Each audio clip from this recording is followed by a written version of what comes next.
one way of thinking about the difference between cultures which are dominated by mechanical and private clocks and those which aren't is that what mechanical clocks and their successors do is profoundly to liberate human society from nature. What it was understood as distinguished urban societies in the West which had mechanical clockwork was that these were societies which seemed to be able to run whatever the time of day, whatever the season, and in principle whatever the weather.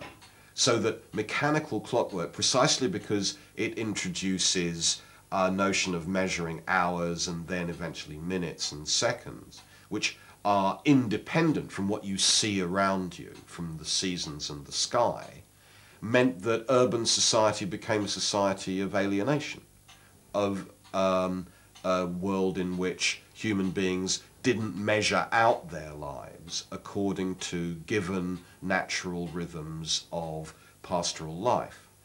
And I think it's reasonable to say that the contrast between the worlds of the mechanical and private clock and worlds which just happen not to develop those technologies comes to be a distinction between worlds which can sever themselves from the contingencies of the environment and those which can't.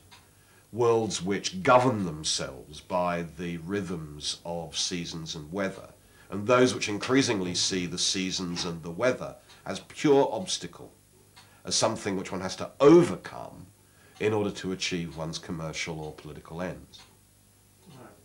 It's very hard to say whether or not the entire world of clockwork and clockmakers is necessary in order to achieve the kind of industrialization that happens, say, in England around the 18th and 19th century. But it's clearly a crucial factor. And it's extremely hard to think how the kind of precision engineering and large-scale distribution of technical skills, which clearly industrial society and scientific society relied on, would have been possible without the amazing concentration of skills, resources and machinery that we see concentrated in the clock networks. It's such an efficient means of gathering together in one place precisely the skills in metalworking and working a whole range of materials, in precision measurement and regulation and mass replicable production. It's such a clear example of the way in which those resources can then launch and motivate further technical change and further demands.